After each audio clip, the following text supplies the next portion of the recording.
Goeiemôre gemeente en hartlik welkom by vanoggend se erediens.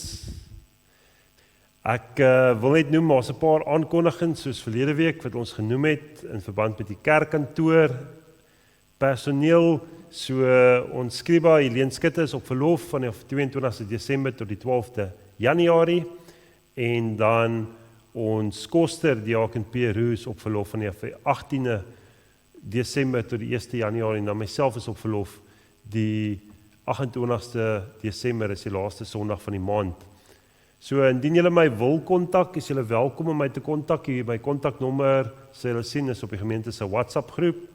My kontaknommer is ook vooral by deur en julle is welkom om ek na die tyd te kom sien. Dan kan ons ook gesels. So stuur gerus my stemnota en indien julle graag met my wil kontak maak of huisbesoek verlaan, ek weet een van die tannies hier so het genoem, hulle wil my graag Desember maand sien en ek is beskikbaar, so laat weet gerus. Dan sê hulle sien ons gebedslys, bid asseblief daar vir die mense op ons gebedslys, Lizelle Klink, Rachel de Beer, Maggie Badenos, Lynette Nel, Agnes Koeman en Johan Stroomfer, dink ook aan hulle in julle gebede wanneer julle bid. Dan ons verjaarsdaglys het so 'n bietjie groter geword na verlede Sondag, so daar het 'n paar name bygekom. Dink ook aan die mense wat verjaar, sê ook vir hulle ook geluk as julle hulle ken en ek sê ook vir hulle, ja, julle moet lekker verjaar en mag dit 'n geseënde jaar vir julle wees, mag dit baie spesiaal wees vir julle. Dan die goeie nuus is, julle gaan sien ons 2026, dis nou volgende jaar se gemeentekalender is beskikbaar by die deure. Ek's baie opgewonde oor hierdie kalender, want ons het 'n hele paar dinge aan vir die jaar wat voorlê, as die Here se wil is, en daar's ook 'n senior bediening wat begin in Januarie. So dis vir al die senior lidmate, dis nou almal bo 60 of almal wat afgetree is. As jy 'n bietjie jonger is jy ook seker welkom as jy afgetree is. Maar dit is vir ons senior bediening en die eerste byeenkoms is einde Januarie daar op daardie Woensdag. Dan soos ek vroeër genoem het, my kontakbesonderhede, voel vry om my te kontak asseblief. Indien jy 'n huisbesoek verlaan, indien daar iemand in die hospitaal is, ons weet nie altyd of daar vir ons lidmate in die hospitaal is nie. Ek was hierdie jaar 'n paar keer al by hospitaal vir hospitaalbesoek. So indien julle van enigiemand weet, laat weet my asseblief. Ek gee nie om te gaan nie en ek is beskikbaar vir koffie hier by die konsistorie of ek kan by jou huis kom koffie drink. Kom ons word stil vir die Here en dan dra ons hierdie erediens aan hom op. Almagtige God, U alleen is waardig om geprys te word. Met dankbaarheid kom ons vandag voor U om U te loof, U te prys vir al die seëninge in ons lewens. Dankie dat U ons as gemeente van gelowiges saamgebring het om na U woord vanoggend te luister, Here.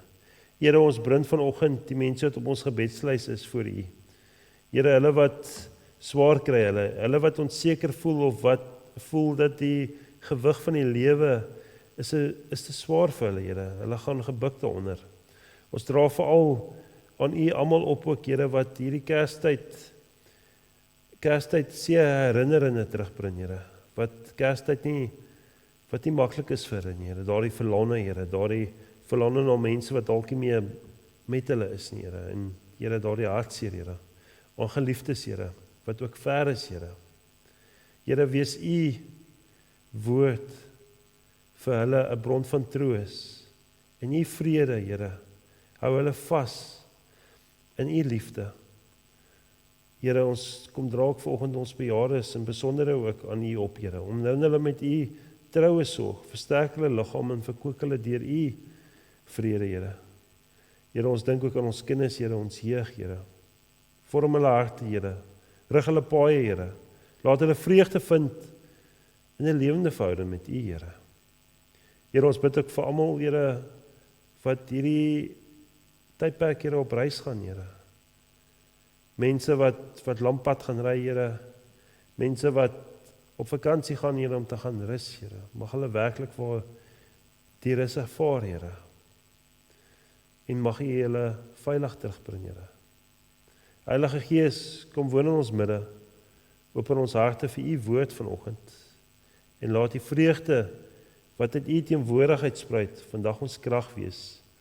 Ons bid dit in die naam van ons Here Jesus Christus, ons Verlosser, die een wat weerkom in alle heerlikheid.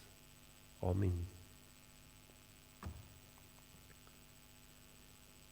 Ons aanvangswoord vanoggend kom uit Galasiërs 5, vers 22 tot 26, waar daar geskrywe staan: die vrug van die Gees daarteenoor is liefde, vreugde, vrede, geduld, vriendelikheid, goedhartigheid, getrouheid, nederigheid en selfbeheersing.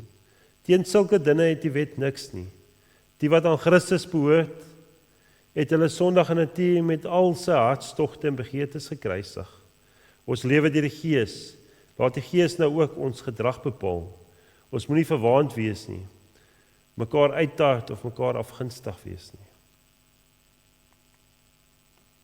Gemeente, genade en vrede vir julle van God die Vader en die Seun en die Heilige Gees.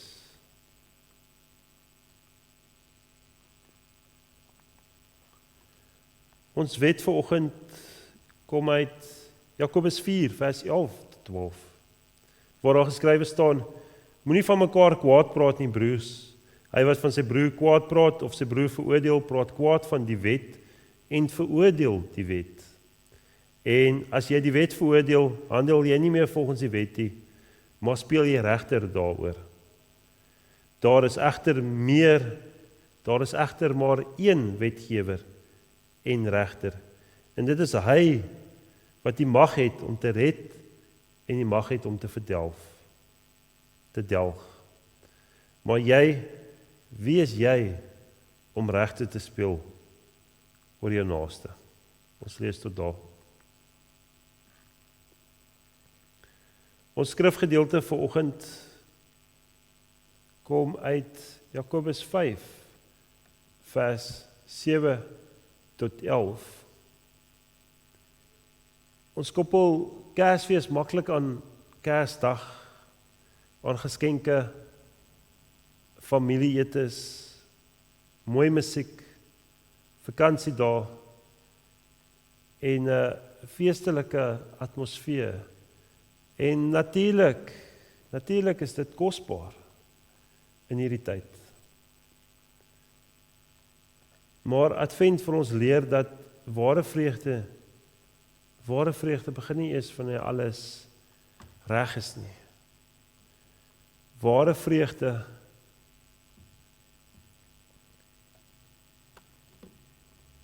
hang nie af van ons omstandighede nie, maar van God se teenwoordigheid in ons lewe. Daarom neem ware vreugde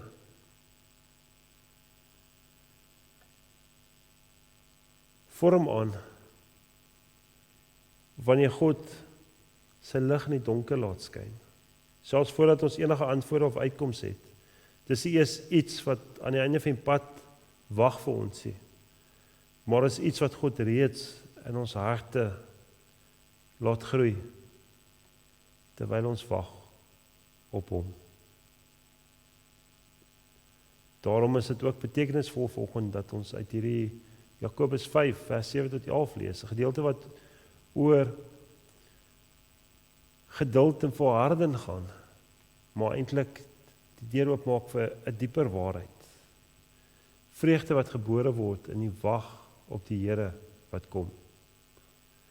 Voordat ons saam lees, kom ons erken ook dat Christus is hier teenwoordig, dat hy vreugde bring as lig vir die wêreld. Waar ons 2 sondae terug ook oor hoop gepraat het, bring hy ook vir ons hoop. Verlede Sondag het ons gepraat oor hom as vredevors, hy wat die vrede kom bewerkstellig tussen ons en God.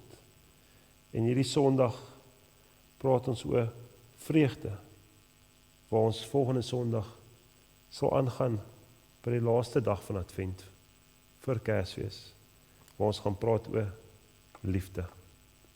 Maar kom ons lees saam uit ons skrifgedeelte vanoggend in Jakobus 5.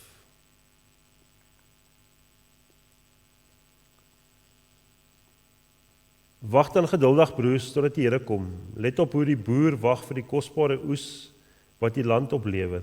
Hy wag geduldig daarvoor totdat die vroeër en die laat reëns gekry het. Julle moet ook geduldig wag en moed hou, want dit is nie meer lank nie, dan kom die Here. Moenie oor mekaar kla nie, broers, sodat julle nie veroordeel word nie. Die regte staan al voor die deur. Broers, neem die profete wat in die naam van die Here gepraat het as voorbeelde van lyding en geduld. Ons noem hulle geseënd omdat hulle volhard het. Julle het gehoor van die volharding van Job en julle het gesien waarop die Here dit laat uitloop het. Die Here is immers ryk aan barmhartigheid en ontferming. Ons lees tot daar. Jakobus skryf aan gelowiges, soos ons gehoor het verlede Sondag ook van Paulus, skryf hy ook aan gelowiges wat ekonomies, geestelik en sosiaal onderdruk is. Hulle beweeg onreg. Hulle bid en wag op God se geregtigheid. Hulle wag dat God moet kom en God gaan weer kom. Hulle wag op God se verlossing. In hierdie konteks klink sy woorde, wag geduldig broers en susters, totdat die Here kom. Hierdie woorde is nie goedkope troos nie. Dis nie 'n maklike maar hou maar net uit nie. Dis 'n diep geloofbelydenis as ons daaroor dink. God het nie vergeet nie. Die Here kom. En juis omdat hy kom, kan daar in die tussentyd vreugde wees. Hoop is die eerste taal van Advent. Vrede is die tweede, maar die derde taal, een wat soos 'n lied bo alles uitstaan, is hierdie vreugde. As ons na die res van die Bybel luister, hoor ons dieselfde refrein. Paulus skryf in Galasiërs 5 vers 22, die vrug van die Gees is liefde, vreugde en vrede. Die Gees plant nie net een van hierdie dinge in ons nie, hy vorm hulle saam. Wanneer ons leer om in God se beloftes te hoop en wanneer ons begin ervaar dat God se vrede ons hart bewaar te midde van storms, dan begin iets gebeur. Dis 'n diep, stille vreugde. Dit kom skiet wortel. Nie oppervlakkige vrolikheid nie, maar 'n innerlike sekerheid. Daardie vreugde is nie 'n emosie wat opvlam nie. Dis nie wanneer dinge regloop of wanneer dinge weer verdwyn of wanneer dit sleg gaan nie. Dit is 'n geestelike waarheid. Dis 'n gawe van die Gees. En hy self kom plant dit in ons. Soos ons gehoor het van die boere wat wag op die reën. So kom plant God daardie saad van vreugde in ons. Ja, soms groei hierdie vreugde juis. Dit groei juis in die sterkste waar die grond van die lewe hard en rof is. Waar dit soms moeilik is. Jakobus help ons om dit te verstaan met die beeld van 'n boer. Hy sê, kyk na die boer wat wag op die kosbare oes van die land. Die boer doen sy plig. Wat doen die boer? Hy ploeg, hy saai, hy versorg. Maar die boer kan uiteindelik nie reën maak nie. Hy kan nie die son beheer nie, hy kan nie die weer beheer nie. Hy kan nie die groei afdwing op dit wat hy geplant het nie. Maar hy leef met die wete dat hy is afhanklik, net soos ons, van die Skepper van die hemel en die aarde. Tog sit hierdie boer nie met sy arms gevou nie. Wel, hy sê nie ek kan niks doen nie. Hy werk, hy wag, getrou, hy bid. Dit is 'n adventwag. Ons doen wat God ons roep om te doen.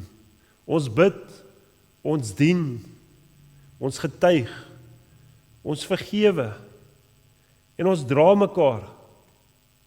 Ons dra mekaar. Maar ons hou terselfdertyd vas daaraan dat die eindresultaat in God se hand is. Daarom leef ons tussen Christus se koms, sy eerste koms en sy tweede koms, sy wederkoms in heerlikheid.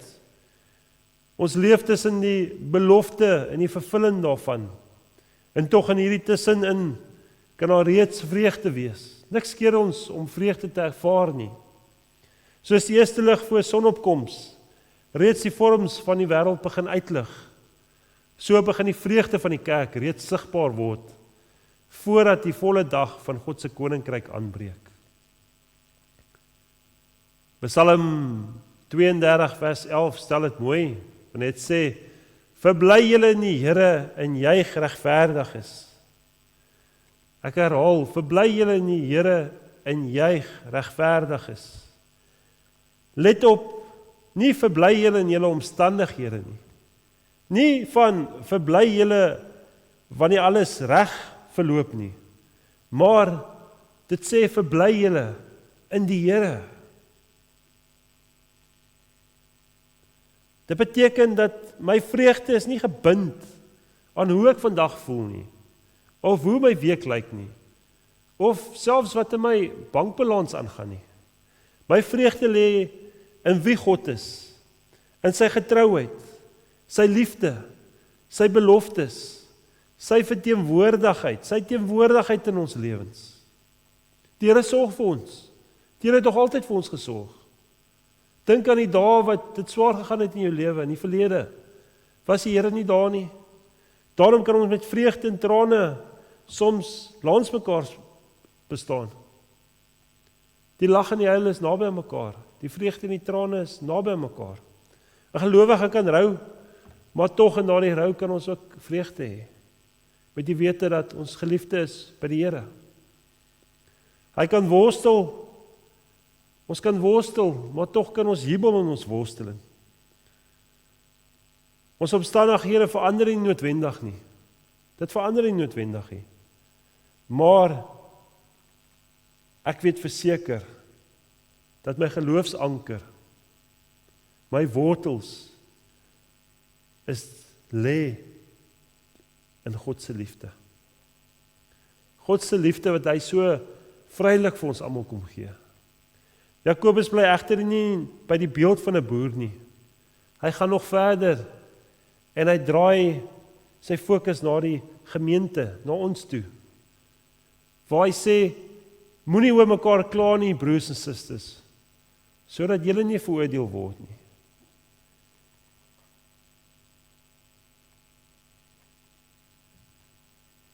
Hy gaan verder deur te sê, die regte staan al voor die deur. Hy raak 'n ander bron van verlore vreugde aan.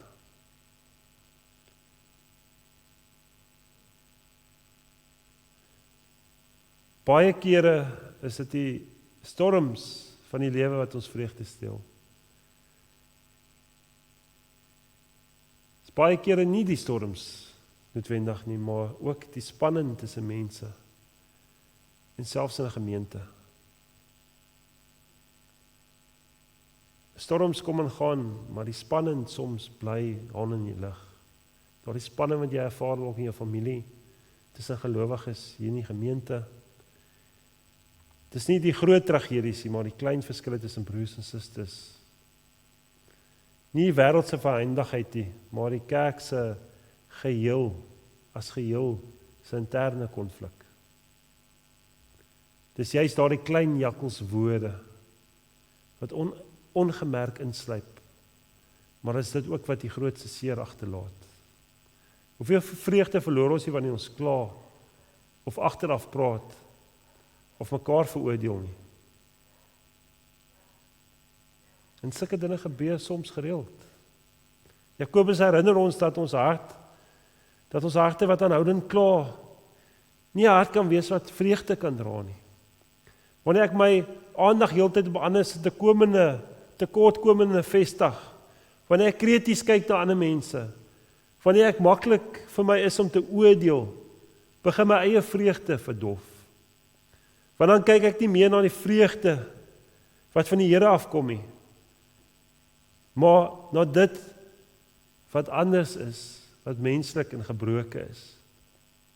En wanneer ons fokus verskuif van die Here, van Christus, en ons fokus wegskuif van hom af, raak daardie ware vreugde al hoe skraler. Advent se tyd waarin ons vier dat Christus die lig vir die wêreld is. Christus is die lig vir die wêreld. Maar is ook die tyd waarin ons onsself moet vra, hoe brand my lig nog? Hoe brand my lig in verhoudinge? Hoe praat ons met mekaar? Hoe hanteer ons verskille? Hoe vinnig is ons nie om te kla nie? En hoe stadig is ons nie om soms werklik te bid nie? Hoe gou is ons om te verwyd? En hoe traag is ons om te vergewe? As die wêreld kyk na die kerk en net dieselfde gees van kritiek en verdeeldheid sien as oral anders, hoe sal hulle glo dat ons werklik ander vreugde ken dan? Daarom herinner Jakobus ons, hy kom nie om ons bang te maak nie, maar ons bewus te maak, om ons wakker te hou. Kom sê hy, die regte staan al voor die deur. Jesus, die vredevors, is ook die koning wat weer kom. En hy kyk nie net na hoe ons oor hom praat nie, maar hy kyk na hoe ons met mekaar omgaan. Ons houding teenoor mekaar is deel van ons aanbidding. Wanneer ons eie belange bo Christus stel, wanneer ons sê, maar dit wat ons nou mee besig is belangriker as Christus, of ons stel dit bo ons medemens, dan verdof daardie vreugde. 'n Mens kan nie sonder die Here aanbid, terwyl jou lewe deur die week iets anders te verkondig nie.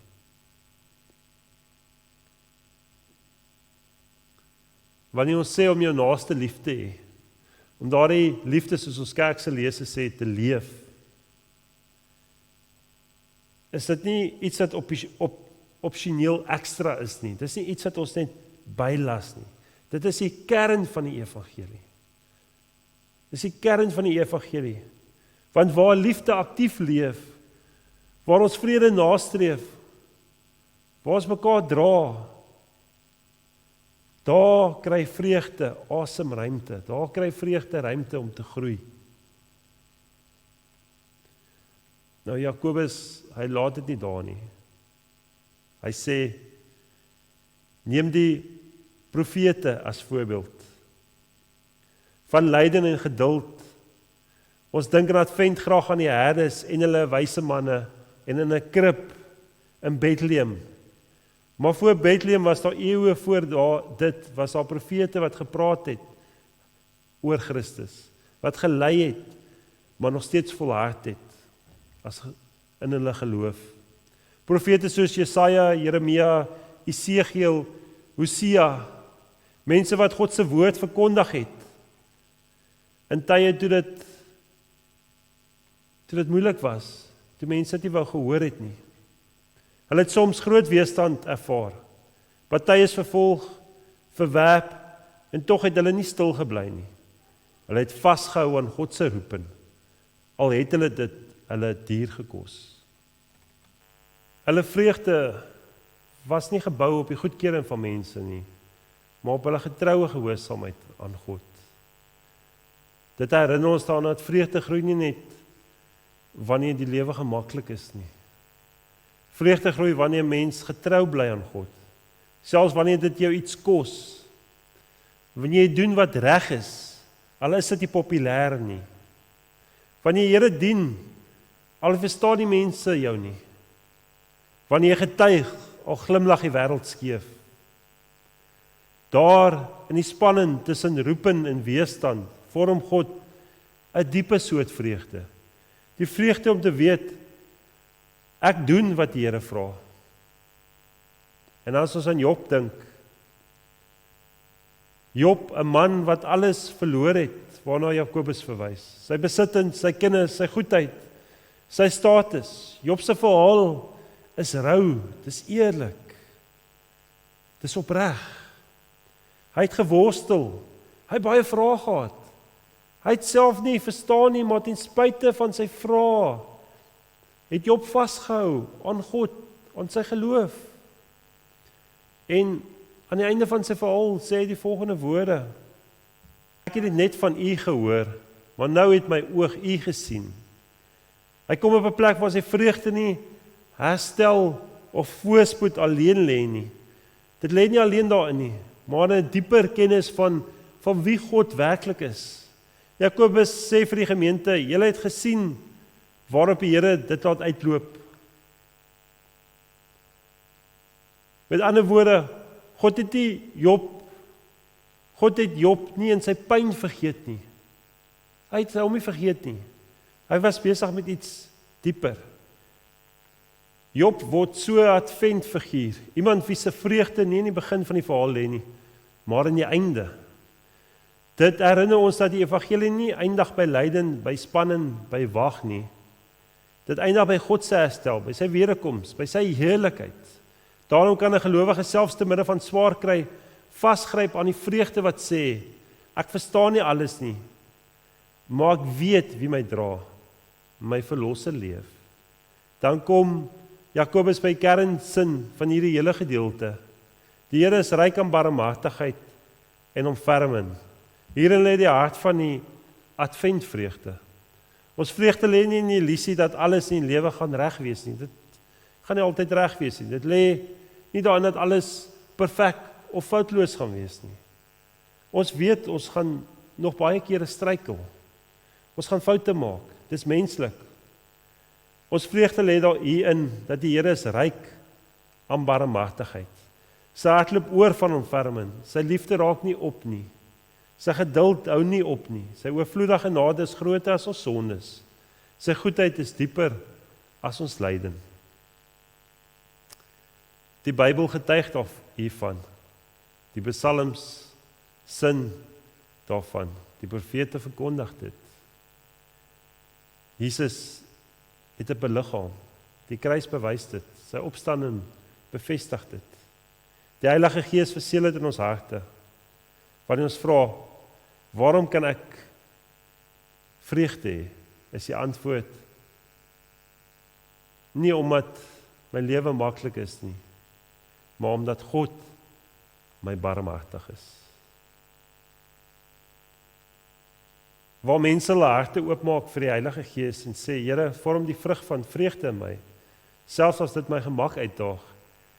In so 'n gemeente word Advent nie net 4 dae in die kerkjaar nie, dit word 'n leefstyl in enige gelowige se lewe ook.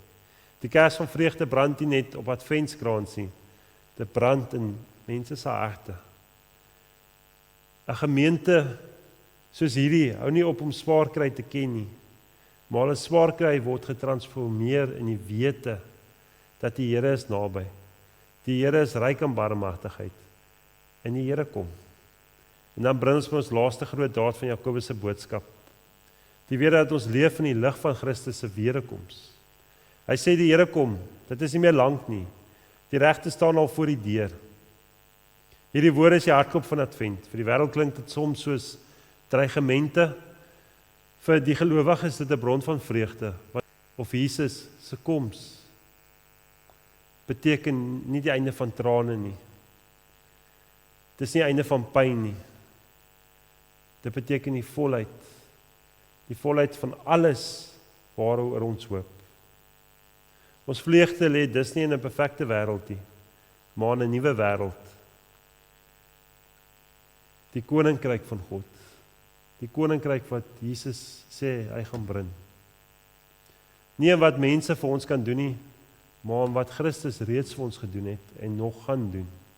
Nie in die huidige droogte nie, maar in die sekerheid van die late reën. Nie in die volmaakte oes nie, maar in die wete dat die oes onkeerbaar op pad is. So wag die boer, so wag die profete, so wag Job, so wag die kerk deur eeue heen, en so wag ons ook vandag. Nie passief en moedeloos nie, maar aktief, vol geloof, vol hoop, vol vrede, en daarom ook vol vreugde. Die Gees vorm hierdie vreugde in ons. Die woord voel dit. Ons as gemeenskap van gelowiges, ons moet dit dra. En die koms van Christus sal dit voltooi. Ten slotte, geliefdes in die Here Jesus Christus. As ons nou na die kers van vreugde kyk, laat dit vir jou sê, hierdie vreugde is nie jou eie prestasie nie. Dit is God se geskenk. Dit is 'n reaksie op of dinge wanneer dit goed gaan nie. Dit is 'n reaksie op God wat goed is. Dit is nie 'n gevoel van wat kom en gaan nie. Dit is die sekerheid wat diep lê in die hart van 'n barmhartige God, die Vader. Dit is gewortel in die Here. Soos die boer wil ons leer om te wag. Soos die profete wil ons leer om getrou te bly.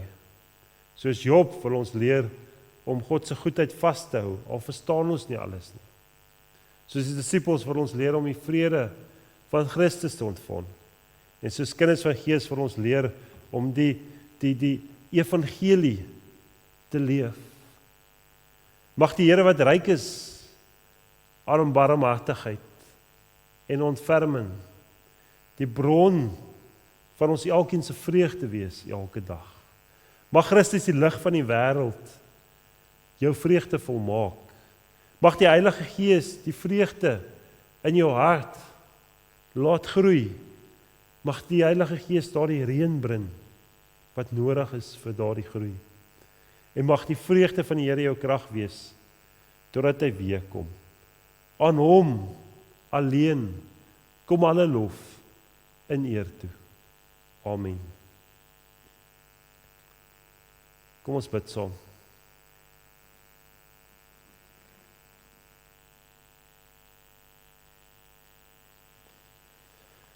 Almagtige God, Hemelse Vader, Skepper van die hemel en die aarde, daar is niemand soos U nie, Heer. Aan U kom alle lof en alle eer toe. Dankie dat U ons vanoggend deur die woord kom herinner dat ware vreugde nie uit enige omstandighede gebore word nie, maar dat dit slegs gevind kan word in U teenwoordigheid. Wanneer ons stil raak voor U, wanneer ons praat oor U, wanneer ons U liefde uitleef. Dankie dat U reeds vreugde in ons harte laat groei, terwyl ons wag op die wederkoms van U Seun.